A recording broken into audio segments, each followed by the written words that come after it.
Halo guys, selamat datang channel Bang Nimo.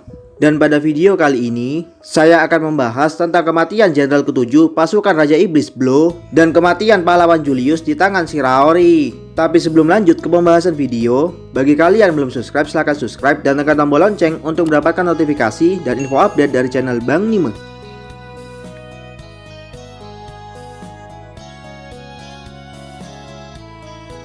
Jenderal ke-7 dari pasukan Raja Iblis awalnya dipimpin oleh orang bernama Warkis, tapi sekarang telah diganti menjadi Blow, adik dari Balto. Dia juga merupakan orang yang jatuh cinta pada Lady White dan merupakan cinta pertamanya. Karena menurut Balto, jika Blow tidak akan menikah sampai kakaknya menikah, dan dia sendiri tidak pernah memiliki hubungan dengan wanita manapun, apalagi membicarakan sesuatu yang memiliki hubungan dengan wanita, kecuali Raja Iblis Ariel, dan itu pun negatif. Karena Blow bisa dibilang sangat membenci Ariel. Karena itu, ketika Balto melihat Blow tersipu malu karena bertanya mengenai Lady White, dia merasa semuanya menjadi semakin rumit.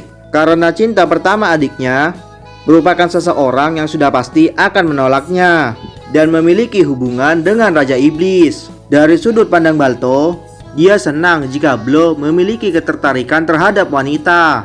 Tapi dari semua wanita, kenapa dia harus Lady White? Tentu saja jika Balto pernah melihat Lady White sekali dan berpikir jika itu masuk akal jika Blow jatuh cinta kepada Lady White, karena Lady White sangatlah cantik. Tapi meski Balto merasa jika Lady White merupakan yang paling normal dibandingkan yang lain, tapi instingnya mengatakan tidak dan menganggap jika Lady White merupakan yang paling misterius, bahkan melebihi Raja Iblis Ariel yang merupakan monster konyol yang mampu menghancurkan seluruh klan iblis sendirian.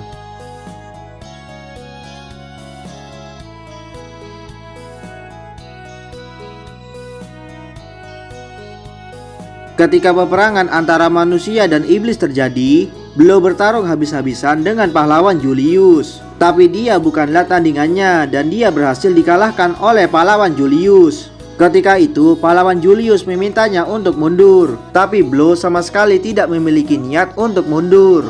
Lalu seketika itu, tiba-tiba Queen Taratek pun muncul. Ketika melihat itu, pahlawan Julius langsung bergegas menuju Queen Taratek. Lalu di saat itu pula, Shiraori berada di samping Blow untuk membawanya kembali.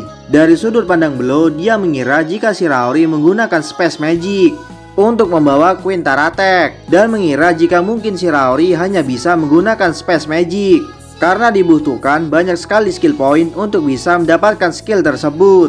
Ketika itu, Blow marah besar kepada Shiraori karena mengira jika Shiraori membahayakan dirinya untuk membawa Queen Taratek. Dia mengira jika Shiraori merupakan komandan non-tempur dan tidak bisa bertarung. Begitu pula dengan pasukannya yang cuma berada di layar belakang.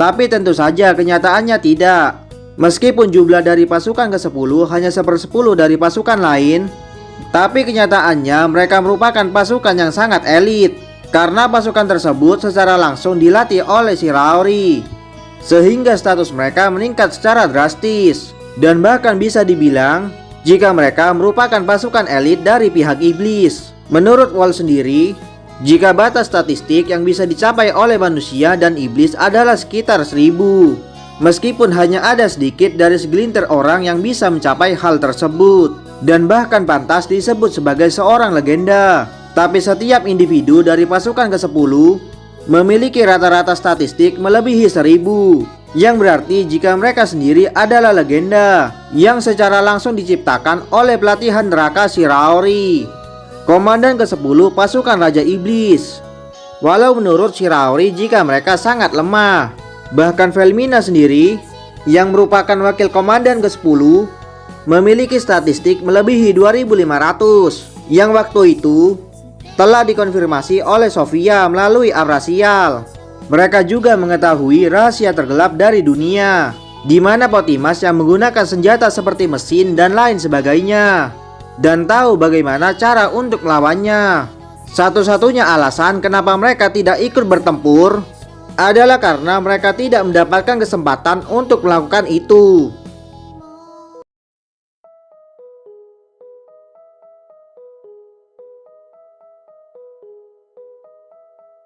Lalu setelah itu, Blue menyuruh Shiraori untuk pergi dari tempat itu. Dan seketika itu pula, Shiraori menyebut nama Blue, serta memintanya untuk mundur. Meskipun wanita yang dia cintai mengulurkan tangan untuknya dan menyebutkan namanya untuk pertama kali, tapi Blue tidak bisa meninggalkan pasukannya untuk mundur terlebih dahulu jika pasukannya sendiri belum mundur. Lalu setelah itu sebuah suara pun muncul dan Balto berbicara kepada Blue yang menyuruhnya untuk meninggalkan pasukannya dan pergi bersama Shiraori.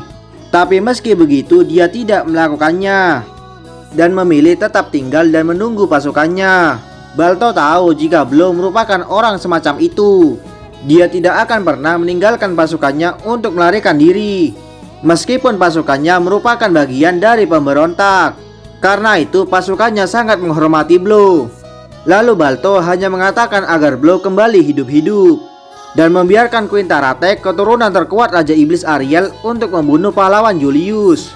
Ketika mendengar itu, Blue terkejut karena Quintaratek merupakan keturunan dari Ariel dan akhirnya mengetahui kekuatan sejati dari Raja Iblis. Sejujurnya, Blue menganggap jika Ariel tidak dapat melakukan apapun selain duduk di kursi Raja Iblis. Bahkan setelah diberitahukan oleh Balto jika meski seluruh ras iblis mencoba untuk melawan Ariel, maka itu sama saja dengan mencari kematian. Karena Ariel sendiri sudah lebih dari cukup untuk menghabisi seluruh ras iblis. Bahkan setelah diberitahukan oleh Balto, Blue masih tidak percaya. Tapi setelah melihat Quintaratek yang dipanggil Shiraori, dia tidak bisa tidak mengakui kekuatan dari Ariel. Dan setelah percakapannya dengan Balto, dia kembali lagi ke medan perang untuk melawan pahlawan Julius.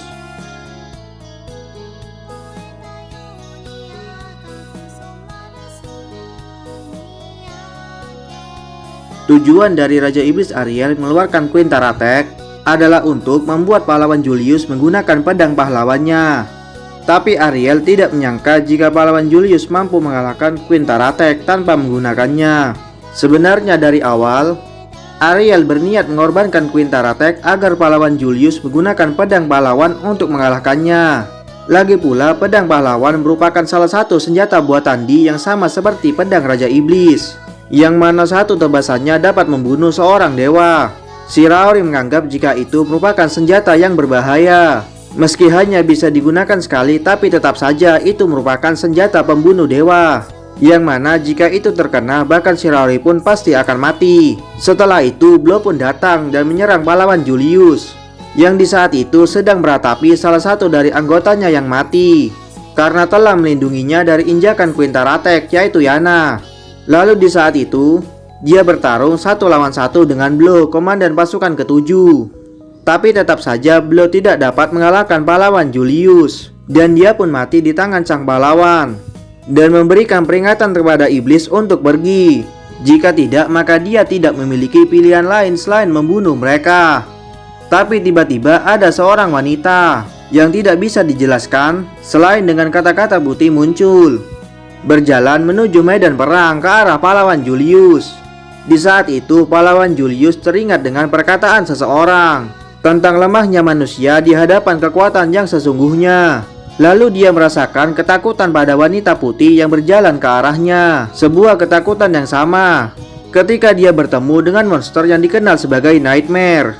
Lalu gadis putih itu pun membuka matanya, dan itu pun akhir dari sang pahlawan.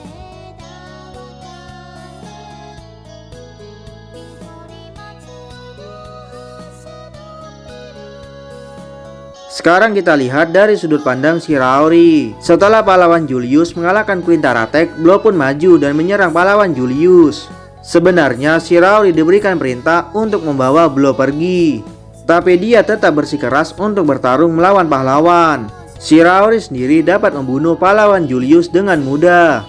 Tapi jika dia membunuh pahlawan dan menyelamatkan Blue begitu saja, maka itu sama saja seperti menginjak harga diri Blue. Shiraori tahu karena dia pernah merasakan perasaan seperti itu. Lalu dia sadar jika hidup saja tidak akan cukup jika dia tidak memiliki sebuah harga diri. Karena itu, Shiraori tidak memiliki niat untuk menodai saat-saat terakhir Blue dengan ikut campur sebagai rasa hormat Shiraori kepadanya. Dan Blue pun terus-menerus bertarung sampai dia kewalahan. Dan dia pun mati di tangan sang pahlawan. Shiraori berterima kasih kepada Blue untuk semua kerja kerasnya selama ini. Dan berdoa agar dia mendapatkan kebahagiaan di kehidupannya yang akan datang. Dan Shiraori pun maju ke arah pahlawan Julius. Mungkin saja karena instingnya. Tapi sepertinya pahlawan Julius tahu jika Shiraori adalah nightmare yang pernah dia temui. Lalu membuka matanya dan memberikan kematian yang tidak menyakitkan kepada sang pahlawan.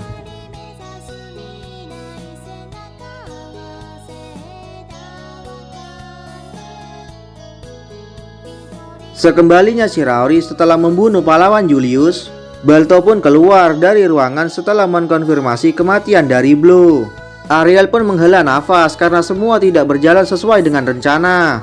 Tidak hanya pahlawan Julius membunuh Queen Taratek palsu buatan Shiraori tanpa menggunakan pedang pahlawan, tapi 3 komandan iblis lainnya juga ikut mati, yaitu komandan pasukan pertama Agner, komandan pasukan ke-6 Hu, dan komandan pasukan ke-7 Blue.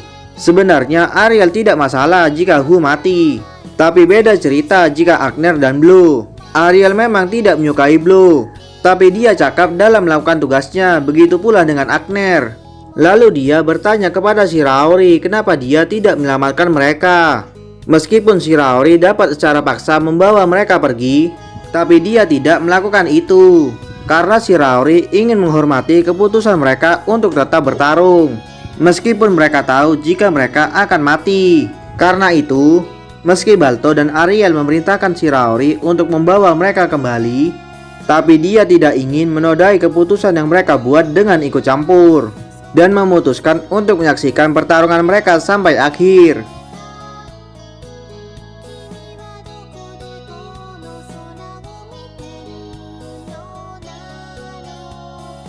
Tujuan dari Shiraori membunuh pahlawan Julius adalah agar dapat menghapus keberadaan dari gelar pahlawan. Tapi karena suatu alasan dia gagal, dan pahlawan baru pun muncul.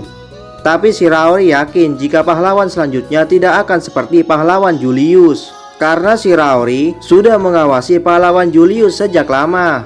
Dan dia yakin jika pahlawan seperti pahlawan Julius tidak akan datang dalam waktu dekat. Ketika mendengar pendapat yang begitu tinggi dari seorang Shiraori kepada pahlawan Julius, Ariel berpikir apakah mungkin jika Shiraori menyukai tipe orang seperti pahlawan Julius. Lalu Shiraori pun menjawab tidak. Setelah itu, Ariel melihat-lihat shal yang dipakai oleh pahlawan Julius dan mengetahui jika shal itu terbuat dari benang laba-laba yang dijual dengan harga yang tinggi di wilayah manusia. Selanjutnya, Ariel berniat untuk mengembalikan shal itu kepada Sun, yang merupakan adik dari pahlawan Julius, dengan memberikan perlindungan ilahi Raja Iblis di dalam shal itu, serta ingin sekali tahu ekspresinya ketika mengetahui jika kakaknya Julius telah mati. Lalu tidak lama setelah itu, muncul sebuah pemberitahuan jika Sun telah dipilih sebagai seorang pahlawan.